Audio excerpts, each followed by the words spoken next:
मुअज़्ज़ज़ नाज़रीन अस्सलाम वालेकुम। सुल्तान महमद फ़ातिह के वॉल्यूम 33 के पार्ट 4 में खुश आमदीद। एपिसोड के शुरू में हम देखते हैं खिज़र चुलेबी बाली साहब के पास आते हैं और कहते हैं हमारे सुल्तान का हुक्म है, उन्हें खून चाहिए बाली साहब। मैं जानता हूँ तुम बात नहीं करोगे, लेकिन तुम्हें मुझे कुछ बताना होगा वरना बहुत खूनरेज़ी होगी। जवाबन बाली भी कहते हैं मैंने जो कहना था कह दिया, मजीद कुछ नहीं। खिज़र चुलेबी कहते हैं अगर तुम कातिल हो तो मर जाओ तो भी ठीक है, लेकिन तुम्हारी मौत की वजह से मलकोच ओगल और जंसीरी खूनरेज़ी शुरू कर देंगे। बाली साहब क्या यही तुम्हारी ख्वाहिश है? मैं अच्छी तरह जानता हूँ तुमने बलताई ओगलों को नहीं मारा, लेकिन तुम कातिल को जानते हो इसलिए तुम खामोश हो। ये सुनकर बाली भी उस लम्हे को याद करते हैं जब हसन सुलेमान को खेमे में जाते हुए देख रहा था और उसने कहा था सुलेमान तुमने कंजी खून बहाया है, जो कुछ तुम्हारे साथ होगा उसके जिम्मेदार तुम खुद होगे। ये कहकर हसन ने जैसे ही खंजर बेनियाम करके आगे बढ़ने की कोशिश की थी, वहाँ आने वाले बाली साहब ने उसे पकड़ लिया था और उससे पूछा था तुम यहाँ क्या कर रहे हो हसन? हसन ने कहा था सल्तोक साहब चले गए हैं, हमजा साहब भी अभी तक वापस नहीं आए, हुजूर सिर्फ आप ही रह गए हैं, सिर्फ आप। मैं उनसे बदला लेने जा रहा हूँ जिन्होंने आपको धोखा दिया। बाली साहब ने उसे दबोचते हुए कहा था क्या तुम्हें लगता है कि मैं अपना बदला नहीं ले सकता? मेरी नजरों से दूर हो जाओ और मेरे सामने मत आना। दोबारा अगर तुमने अपनी ख्वाहिशात पर अमल किया तो मुझसे बुरा कोई नहीं होगा। जवाबन हसन ने कहा था हुजूर आपको जिस धोखे का निशाना बनाया गया है उससे हमें तकलीफ होती है, मैं अब जाऊंगा। लेकिन ये कहते साथ ही हसन वहाँ से चला गया था। ये ख्याल आते ही बाली साहब गहरी सोच में पड़ जाते हैं। खिज़र चुलेबी पूछते हैं तुम किसकी हिफाजत कर रहे हो? मैं जान जाऊंगा कि वो कौन है और उसका अंजाम भी मालूम है। बता दे बाली बे, बता दे। बाली भी कहते हैं फर्ज करें कि मैंने ही उसे मारा है खिज़र चुलेबी, आप जो भी कहें बस।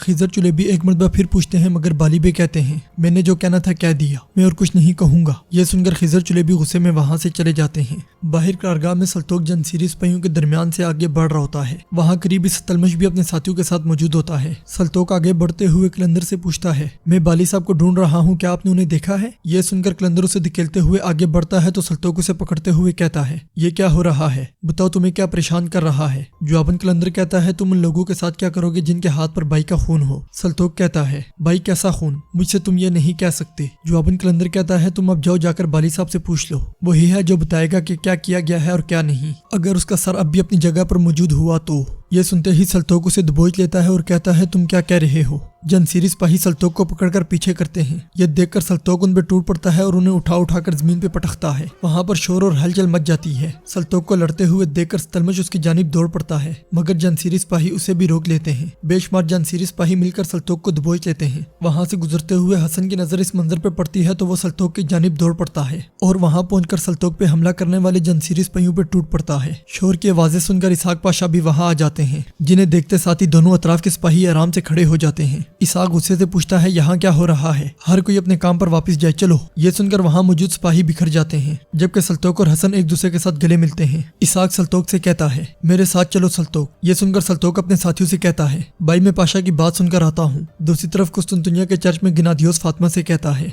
मैं अपने शकूक शुबात और इल्जामात के लिए माजरत खा हूँ। फातिमा कहती है मैं इनके बारे में पहले ही भूल चुकी हूँ, माजी के बारे में सोचने के बजाय मुस्तकबिल के लिए कोशिश करनी चाहिए। गिनादियोस कहता है इसीलिए मैं आपकी कोशिशों की हदों को आगे बढ़ा रहा हूँ। हमारी सल्तनत के तमाम गिरजाघरों में अब से मेरे बाद आखिरी लफ्ज आपका होगा। यह सुनकर फातिमा बहुत खुश होती है। सुल्तान के खेमे में सल्तोक उन्हें सारी बात बताते हुए कहता है मेरे सुल्तान यही सूरत हाल है। सुल्तान गुस्से से कहते हैं मैंने बाली साहब से कहा कि 2 आम सिपाही भेज दो, मैंने उसे खास जंगजू भेजने को नहीं कहा था, क्या शेर कुर्बान किया जाएगा? सल्तोक कहता है बाली साहब ने आपके हुक्म के मुताबिक 2 आम सिपाही ही भेजे थे मेरे सुल्तान, लेकिन मैंने उन्हें रोकने की पूरी कोशिश की। बाली साहब का इससे कोई ताल्लुक नहीं है। रास्ते में बताल साहब से मुलाकात हुई। ये कहते साथ ही सल्तोक खामोश हो जाता है तो सुल्तान कहते हैं आगे क्या हुआ? बताल साहब जैसे अजीम अकंजी की ऐसी मुहिम के लिए कुर्बानी देना मुमकिन है क्या? फातिमा का क्या हुआ? जवाबन सल्तोक पुरनाम आंखों के साथ कहता है क्योंकि बताल साहब को शेर की तरह शहीद कर दिया गया। मोहतरमा फातिमा के बारे में तमाम शकूक व शुबात दूर हो गए हैं मेरे सुल्तान। ये सुनकर सुल्तान बहुत गमगीन हो जाते हैं, जबकि सल्तोक के खत सुल्तान के हवाले कर देता है, जिसे पढ़ने के बाद सुल्तान गमगीन होते हुए कहते हैं आप बहादुर बताल साहब, आप अल्लाह की खातिर मकसद के लिए लड़ते हुए शहीद हो गए। बताल साहब आप रब के पास चले गए, अल्लाह आपकी शहादत कबूल फरमाए। ये कहते साथ ही सुल्तान सल्तोक को भेज देते हैं। दूसरी तरफ खिज़र चुलेबी मुफ्ती साहब से कहते हैं मुझे जंदारली ने यही कहा। जंदारली ने कहा मुझे कातिल को मारने का हुक्म दो, यह सब खत्म होने दो। मुफ्ती साहब कहते हैं वो गलत नहीं था, शरीफ रेब इसी को कहा जाता है। यह नहीं कहा जा सकता कि वो मुजरिम है। वो अगर भाई भाई के कत्ल को रोके तो उसे बासलाहियत भी कहा जा सकता है। आपने भी अच्छा काम किया। ہم نے اگر حدود متعین نہ کی تو ہم کئی جانیں گنوا دیں گے۔ جواباً خضر چلیبی کہتے ہیں اس نے کہا کہ میرے پیچھے ایک ماں ہے، ہمیں اس غریب کے آنسو سکون نہیں دیں گے۔ مفتی صاحب کہتے ہیں خضر چلیبی کبھی کبھی ایسا ہی ہوتا ہے، بعض لوگوں پر ان کی مائیں اور بعض لوگوں پر ان کے باپ ماتم کرتے ہیں۔ اسی لمحے سپاہی آ کر کہتا ہے سلطوق صاحب آئے ہیں مفتی صاحب۔ یہ سن کر مفتی صاحب کہتے ہیں وہ اچھی خبر لے کر آیا ہوگا انشاءاللہ، سپاہی اسے فوراً بلاؤ۔ یہ کہہ کر مفتی صاحب جیسے ہی کھڑے ہوتے ہیں سلطوق خیمے میں داخل ہو جاتا ہے۔ مفتی صاحب پوچھتے ہیں بتاؤ سلطوق میری بیٹی کا کیا حال ہے؟ جواباً سلطوق کہتا ہے اللہ کا شکر ہے کہ وہ بچ گئی ہے، اس پر سے شکوک دور ہو گئے ہیں، وہ اپنا وظیفہ وہیں سے دوبارہ شروع کر رہی ہے جہاں سے اس نے چھوڑا تھا۔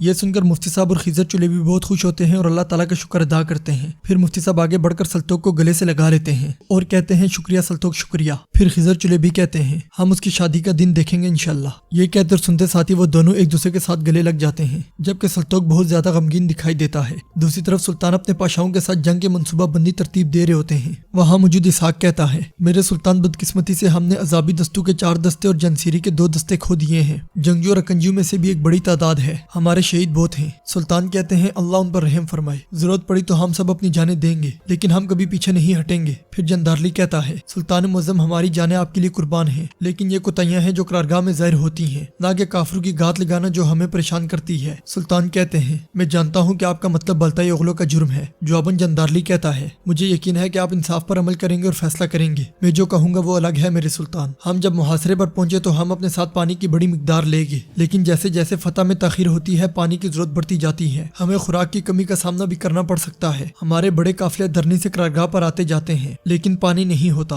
ہمیں اس کا حل تلاش کرنا چاہیے۔ یہ سن کر سلطان کہتے ہیں حل ڈھونڈو۔ پھر جندارلی وزیر اعظم کو اس کا کام دیا جاتا ہے، جرت اور کوشش واپس نہیں لوٹتی، ہم اس پر یقین رکھتے ہیں، لیکن کافروں کے لیے کوئی نجات نہیں ہے، جان لو کہ یہ جنگ صرف صبر کرنے والے ہی جیت سکتے ہیں۔ ناظرین اس کے بعد اگلے سین میں آپ دیکھیں گے سلطان کی فوج توپوں کے ساتھ قسطنطنیہ پہ بارود برسا رہی ہوتی ہے، یہ دیکھ کر بزنطینی فوج کی دوڑیں لگ جاتی ہیں۔ شہنشاہ بھی ایک کمرے میں موجود اپنے ساتھیوں کے ساتھ منصوبہ بندی کر رہا ہوتا ہے اور اپنے سپاہیوں کو ادھر ادھر بھاگتے ہوئے دیکھ کر کہتا ہے ہم صبر کریں گے چاہے کچھ بھی ہو جائے، ہم ایمان اور صبر کے ساتھ ثابت قدم رہیں گے۔ جواباً جان گرانٹ کہتا ہے ہم نے ہر طرح کی مزاحمت کی لیکن ترکوں نے کئی دروازوں سے حملہ کرنا شروع کر دیا، ہمیں جلدی مزید فوجیوں کی ضرورت ہو سکتی ہے۔ شہنشاہ کہتا ہے ضرورت پڑی تو میں اور رئیس جنگ میں شریک ہوں گے لیکن ہم کبھی ہار نہیں مانیں گے۔ یہ سن کر پلیتانو کہتا ہے مجھے ڈر ہے کہ ہمارا اصل دشمن ترک نہیں ہے بلکہ وہ مصائب ہیں جو قریب آتے جا رہے ہیں۔ پھر نوترس کہتا ہے ہمیں جلدی پانی کے ایک بڑے مسئلے کا سامنا کرنا پڑے گا۔ پلیتانو کہتا ہے ہمیں اگر سہارا نہ ملا تو یہ مہمت نہیں ہوگا جو ہمیں تباہ کرے گا بلکہ یہ بھوک ہوگی۔ یہ سن کر شہنشاہ پریشان ہوتے ہوئے کہتا ہے ہم شکست نہیں کھائیں گے، اس کے لیے جو بھی ہوگا میں کروں گا، میں اپنے لوگوں کی امیدوں کو ختم نہیں ہونے دوں گا۔ یہ کہتے ساتھ ہی شہنشاہ وہاں سے چلا جاتا ہے جبکہ باقی سب انتہائی پریشانی کے عالم میں ایک دوسرے کی جانب دیکھنے لگ جاتے ہیں۔ باہر قرارگاہ کے زندان میں اسحاق زگنوس پاشا کے ساتھ بیٹھا ہوتا ہے اور کہتا ہے میں نے سلطان سے بات کی لیکن کوئی فائدہ نہیں ہوا،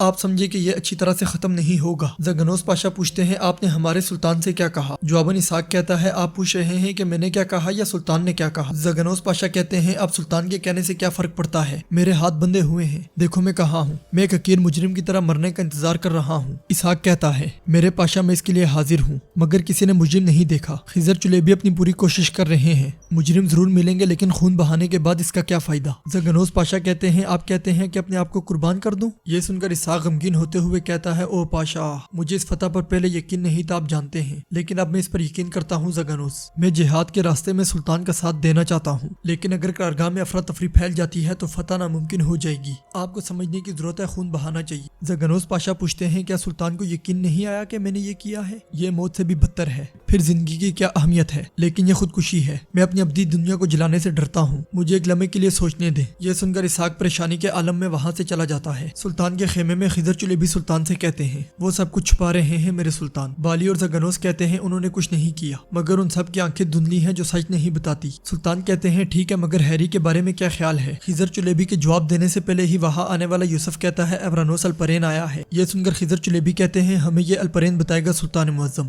سلطان کہتے ہیں پایا تخت سے خبر ہوگی اسے فوراً اندر آنے دو۔ سلطان کا حکم ملتے ہی الپرین وہاں آ جاتا ہے اور کہتا ہے میرے سلطان آپ کے کہنے پر میں نے آپ کا حکم ایورانوس اغلو علی صاحب کو پہنچا دیا تھا۔ حکم کے مطابق علی صاحب بدرنی میں شہزادے کے نائب اور پایا تخت کے سرپرست کے طور پر رہیں گے۔ یہ سن کر سلطان کہتے ہیں اعلیٰ بہت اعلیٰ، شکریہ الپرین۔ ایک اور موضوع ہے، محترم قاضی افندی آپ سے کچھ سوالات پوچھیں گے۔ یہ سن کر خضر چلیبی الپرین سے پوچھتے ہیں کیا آپ نے پایا تخت جانے سے پہلے شمس الدین سے ملاقات کی تھی؟ جواباً الپرین کہتا ہے ہاں میں نے کی تھی، میں چاہتا تھا کہ وہ میرے جانے سے پہلے مجھے دعا دیں۔ خضر چلیبی پوچھتے ہیں کیا وہ کافر ہیری بھی وہاں تھا؟ اس پر الپرین کہتا ہے یہ سچ ہے، وہ جناب شمس शम्सुद्दीन से मिलने आया था, लेकिन अब शम्सुद्दीन दस्तयाब नहीं थे क्योंकि वो हमारे एक फौजी का इलाज कर रहे थे। यही वजह है कि हैरी अंदर नहीं जा सका। ये सुनकर सुल्तान अल-परैन को वहाँ से भेज देते हैं और खिज़र चुलेबी कहते हैं, ये अगर हैरी नहीं है तो मुझे डर है कि इसकी जिम्मेदार या बाली साहब या ज़गनोस हैं सुल्तान मुअज़्ज़म। सुल्तान पूछते हैं, अगर उन दोनों ने ऐसा किया हुआ तो क्या होगा। नाजरीन, इसके साथ ही एपिसोड का इख्तिताम होता है। उम्मीद करते हैं आपको वीडियो पसंद आएगी। वीडियो पसंद आए तो वीडियो को लाइक करें, चैनल को सब्सक्राइब करें और बेल आइकन पर लाजमी क्लिक करें। मिलते हैं इंशाल्लाह अगली वीडियो में। अल्लाह निगहबान।